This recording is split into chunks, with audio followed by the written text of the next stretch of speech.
This morning, former President Donald Trump has made it clear his historic arraignment will not deter his campaign for re-election next year. Just hours after pleading not guilty to 37 criminal counts in Florida, he held a rally in New Jersey where he verbally attacked federal prosecutors, struck a defiant tone overall. Trump accused of illegally keeping sensitive classified documents about U.S. nuclear programs and military attack plans. He's also accused of trying to hide or destroy documents by investigators when the government tried to get those materials back. Joining us this morning with more on those charges and what comes next is Kimi King, political science professor for us at UNT. Good morning. Thanks for being with us again. You betcha. Okay, so we spoke to you the other day and the big question was what's in the indictment and what are we going to see? So your reaction now that we've seen all of this? So it's going to be a complicated case in some ways and easy in others. The charges are fairly straightforward. What begins now is the slating of the timeline. The next thing is Walt Nauta needs legal counsel. He was not even able to enter a plea. That will occur at the end of June. And then we start moving forward on pretrial motions and discovery. It's there you're going to see the Trump organization look to dismiss charges. There are any number of ways in which they can lengthen the trial, which no doubt we'll be talking about.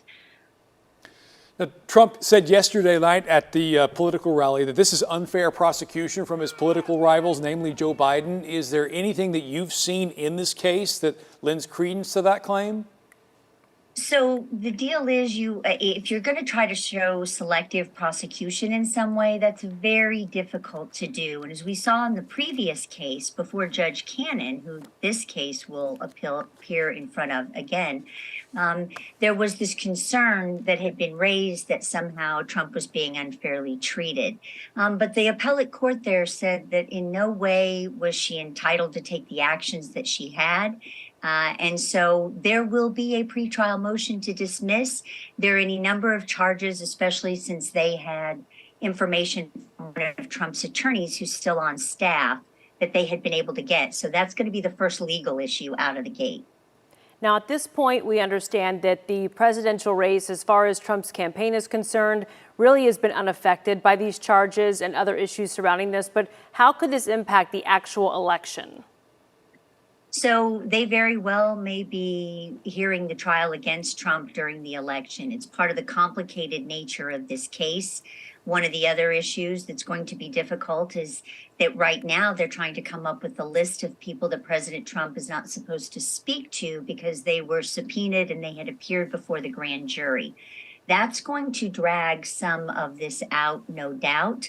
But the reality is that under speedy trial law, it's supposed to start within 70 days. But if the defendant is not ready, if there are motions that are still pending, that will drag it out. The Trump organization wants to extend this as far as they can beyond the primary and into the primary. But remember, the first GOP presidential debate is August 23rd. So it is tick tock, tick tock. Well, one thing we know for sure, the attorneys will be making a lot of money. Thanks for your time this morning, Kimi King from UNT. You bet.